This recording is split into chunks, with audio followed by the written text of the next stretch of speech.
Hello, fellow Rebel Capitals. Hope you're well. So we got big news. The JOLTS data might have put the pause on Fed interest rate cuts. Whoa, whoa, whoa, whoa, whoa, whoa. Didn't see that one coming. So let's go over to the JOLTS data and see why this shocked markets, see if it changed the probabilities of the Fed rate cut or pause tomorrow. And then I also want to go over another Zero Hedge article that I found fascinating, probably one of the best articles I have read in months.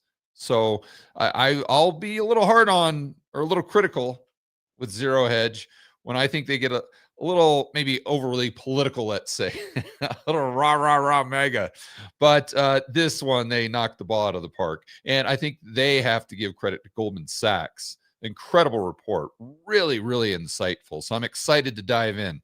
Let's go over to, we'll start with Zero Hedge. They had another good article on the JOLTS numbers. So job openings unexpectedly soar, even as number of quits plunge to 5-year lows.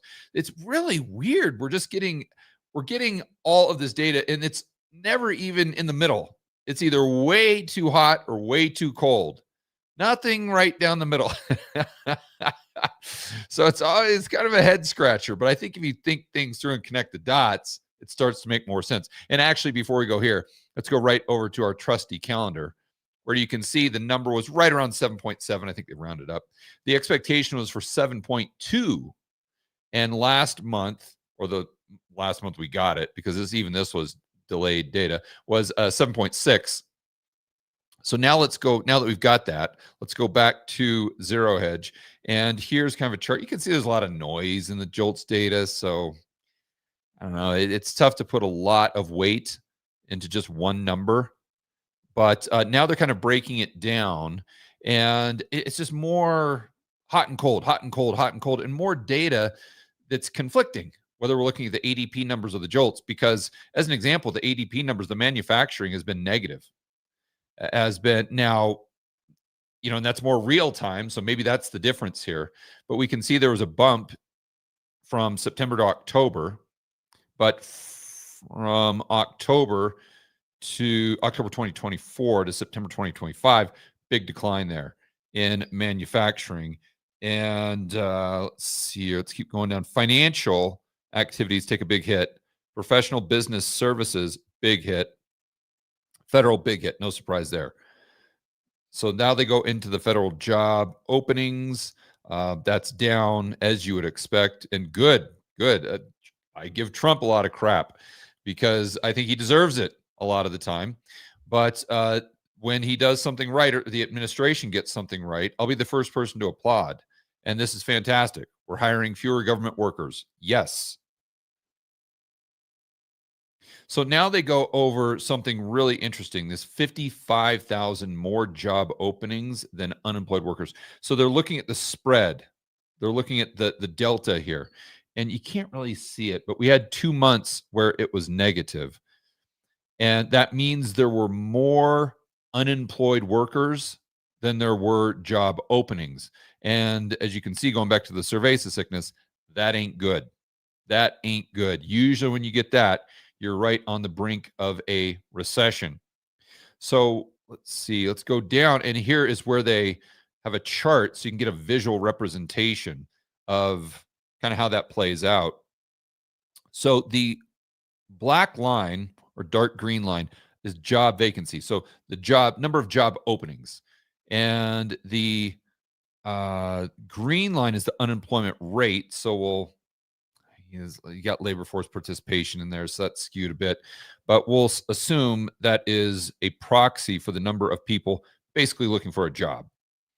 And so we have the job vacancy, so number of job openings going up, up, up. And you see when we cross that threshold right here, this is prior to .com, where all of a sudden there are more job openings than people unemployed, or right here, rather, I'm saying it the opposite. So it's weird because you get this dynamic where the number of job openings goes below the amount unemployed, then the amount unemployed skyrockets, And that's usually when you get into a recession. So that would be the green line being above the black line.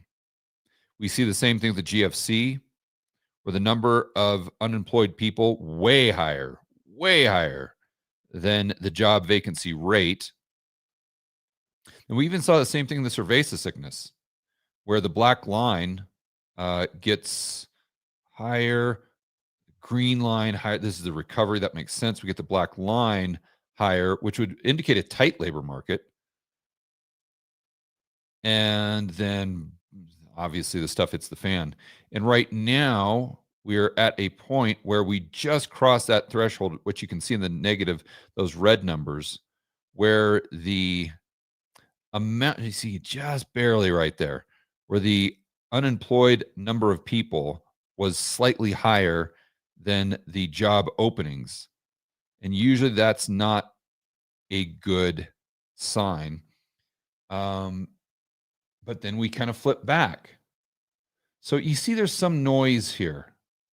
There's some noise, and I think that might be what we're seeing. But it's in a way, it's all about the trend, right? It's all about the trend. When you have the number of unemployed going down, down, down, down, down, but then you have the job openings going up, that's you. Ironically, that's when you're usually seeing kind of the what we would consider a tight labor market, or the labor market tightening. And then the stuff usually hits the fan. So I don't know that we can extract too much data other than this is usually the trend, where you've got the black line going up, the green line coming down. But this time we've got the black line going down, green line going up. So they're saying that this would be demand constrained and this would be supply constrained. This is it's kind of a tough chart to read, isn't it? Let's go back here to make sure I'm not missing something. Why does this matter? Because we discussed recently, US never entered a recession in a period when there were more job openings than unemployed. So that would represent a tight labor market. So job openings than unemployed workers. See, the difficulty here, what makes this confusing is now they're using different verbiage. So the job openings would be the vacancy rate. So they're saying that the US never entered a recession in a period where there were more job openings. So that would be vacancy. So that would be the black line above the green line. So the black line above the green line, which is where we are right now. But we weren't there just a couple months over the last 2 months. So black line, oh, I mean, we were close here though, weren't we? Jeez. We were really close here. And then black line was definitely over the green line here during the cerveza sickness. So I don't know. I don't know. The charts not really playing along with what they're saying. One thing we can say definitively is that if there are more job openings, or if there are more unemployed people than job openings, that ain't good. That's not good. Okay, so we look at hires and quits. How does this make sense of the data? On the surface, the JOLTS report suggests that the job market is much stronger than some had feared, and certainly the bottom is not falling out. It also suggests that anyone expecting an aggressive easing cycle in the future, in the immediate future, will be disappointed. There we go. But see, what this doesn't capture is every single time you see, some crazy spike, or you see a recession, like nobody was expecting it. Like, and they just saw, the path of interest rates, or the path of the Fed funds. Like, let's go to a cutting cycle. Like, you look at these cutting cycles, and the Fed wasn't expecting the bottom to drop out. Like, if you would have asked the Fed when they started cutting in August of 2007, hey, do you think you're going to stop at 2%, 4%, or 0%? There's no way they would have said, oh, probably 0%. We're going to drop 525 basis points in the next year. Like, there's no way they would have said that. It's the same thing during the dot-com. They dropped 500 basis points, for heaven's sakes. And you think that was the game plan right here? No, it's just that they weren't expecting the stuff to hit the fan. They were expecting like this, right? And what they get is the Wile E. Coyote. So this, I kind of disagree. The other Zero Hedge article is fantastic. But this one, I don't know that I really agree with that, because what they're saying, let's go down here. How to make sense of this is that if you're expecting an aggressive rate cutting cycle, you're going to be disappointed. But you could have said the exact same thing at the beginning of 2008. You could have said the exact same thing in 2000. It's like a black swan. The definition is you don't know what's going to hit the fan. It just hits the fan. So let's see. It won't change anything as far as the FOMC decision tomorrow. That's their call. It will be odds of January's subsequent rate cut, which will drop. At the same time, the continued collapse in both hires and quits is concerning.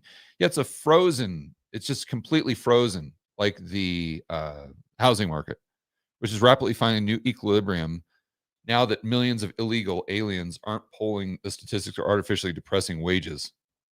Come on. Artificially depressing wages. Okay. Sure. I'm not going to get into that back and forth on this video, but this is an argument that I see from a lot of bulls. When you highlight the fact that the labor market is slowing, and like the negative ADP numbers, negative non-farm, and they'll be like, yeah, but it doesn't really matter because it's all just illegal aliens that are leaving the country. And so that's why you're seeing a decrease in jobs. And in order to get this equilibrium, we only need to add like 30,000 jobs a month. I don't know. That makes absolutely no sense to me. And maybe I'm just crazy, but here's my rationale. Say you have 300 million people working and the economy, GDP is, let's just say 30 trillion. Okay. And let's just take it to an extreme for the thought experiment.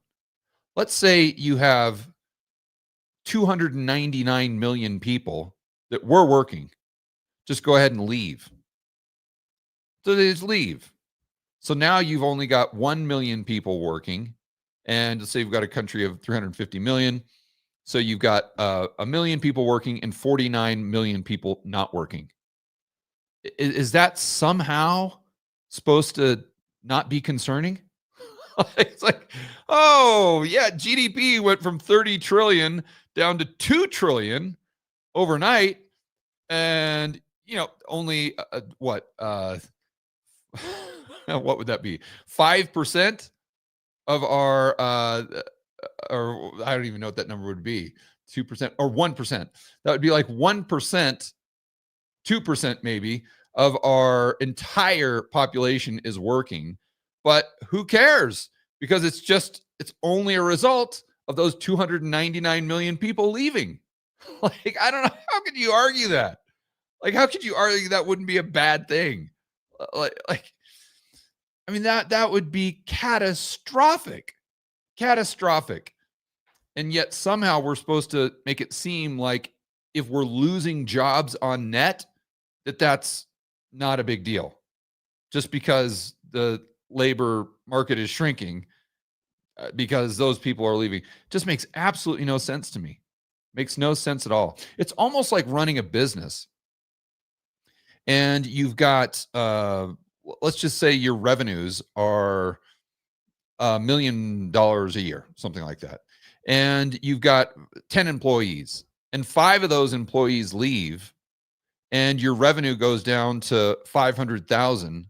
And you're like, oh, well, who cares?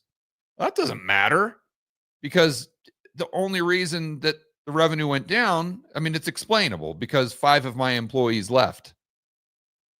Do you think that business owner would be like, oh, well, who cares? Yeah, no big deal. Of course not. they would be in dire straits. They'd be freaking out. And so anyway, I don't want to get too far off topic, but this argument just does not make sense to me if this is the argument they're trying to make here. So now let's go over to this Zero Hedge article is really, really insightful because this plays into, the labor market. And it plays into what's going on with interest rates. Let's see if I can find it. It was it was a report from Goldman Sachs. Here you go, right here. This is really good. In fact, when we get done with this video, I would highly suggest going through and read. It's very short, but basically, this gal Lizzie Dove, who's an analyst, I think, with Goldman Sachs, she came out with this report and this analysis of how recessions usually play out and the timeline with typical things that just the average Joe and Jane spend money on. So check this out. This is really cool. So you've got the timeline here on the left. This is going back to the GFC. And then you've got the, what they're spending money on. So Vegas GGR is basically gambling. I forgot what it's called exactly. It's basically gambling revenue. And then domestic would be domestic gambling outside of Nevada. And then you've got Vegas visitations. You've got passenger enplanements. I'd never even heard this word in my life, but that's basically how many people are getting on planes. And then you've got US RevPAR. So this is a hotel metric. It's basically, I think, how much revenue you're getting per room. And then you've got Disney Park. That's pretty straightforward. And then cruises. So going back to January of 2008, the first thing to decline was gambling revenue in Vegas. And then that decline until you get to November of 2008. That was peak decline. And then you kind of pause and then you start getting growth again at the end of 2009. Okay. So then we've got Vegas visitations. And they're pretty much, Vegas visitations, they start declining later and they pick up a little faster, which would totally make sense because you still want to go on your vacation, but you don't have the disposable income to drop $5,000 on blackjack. And then we go to domestic. So this, I think, is more just, people being degenerates is almost recession proof. I hate to say that, but if you're going to an Indian casino to gamble, like, dude, like you got problems here. So I got some buddies that do that. So, and I love them to death, but it's not like you're going to a Indian casino on like a family vacation, like you might do when you go to Vegas. So you see a much later decline there, and then it picks up a little bit faster than the gambling in Vegas. And then you've got airlines. So this makes a lot of sense, doesn't it? When you have the, initial and the peak decline. That's weird. That is really weird, isn't it? But anyway, moving on to airlines. So initial decline here. We start that in April of 2008. That peaks out, doesn't peak out until January 2009 or February, basically Q1 of 2009. Wow. I would have I remember stuff was just hitting the fan right here in Q4. So I would have thought that would have been Q4, but a little bit later than that. And see, you don't take much time off. And then, you kind of get back to business. You pick up dust yourself up. You pick yourself up, dust yourself off. Kind of okay, life goes on here. Then we've got the hotels. So airlines first. Well, Vegas first, airlines next, hotels next, Disney Park next, and then cruise lines last. That's the main takeaway. So then what you can do using this really, really insightful data is you can say, all right, well, where are we now? And so Zero Hedge did this, and they said, okay, Vegas gambling, check. We've seen that. Vegas visitation, check. We've seen that. And I think we have seen some slowdown in the other gambling. But what they said is we really haven't seen a lot of slowdown in the airlines, although we have had a lot of airline CEOs come out and say they are seeing slowdowns. So, and the only reason they're not seeing overall slowdowns is because they're picking it up as far as revenue. They're picking it up in first class. So, this is borderline here. This is borderline. Now, hotels, let's see if they looked at that. Track these consumers. Okay, we got that. Scott Besant. Okay, we got that. See if they followed by late cycle. Okay. Hotel demand dried up. US RevPAR. So I wonder where US RevPAR is right now. That would be interesting. Followed by the late cycle downturn in cruises. So the cruises, I don't think we have seen a decline yet. And what they point out here is there's a full 18 to 24-month lag versus late cycle cruises downturn. And I think they're talking about when this started, the official recession, which was the either December of 07 or January of 08.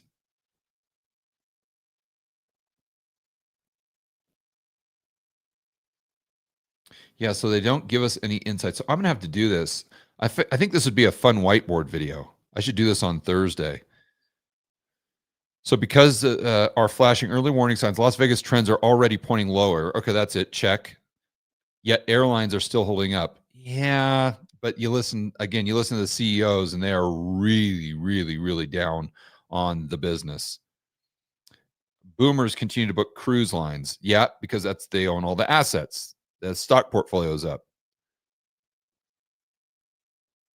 Track these consumer trends in early 2026 to see whether weakness spreads more broadly to the travel industry. I completely agree.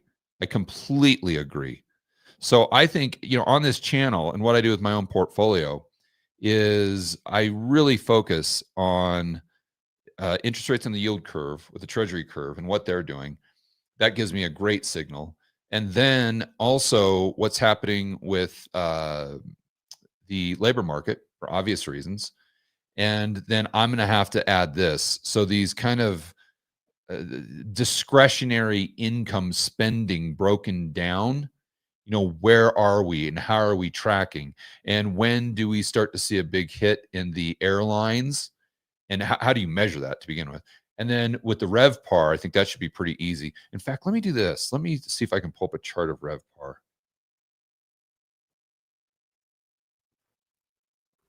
Just going on the fly here. I just thought of that. That's definitely something I'd do for a whiteboard video. RevPAR, maybe chart.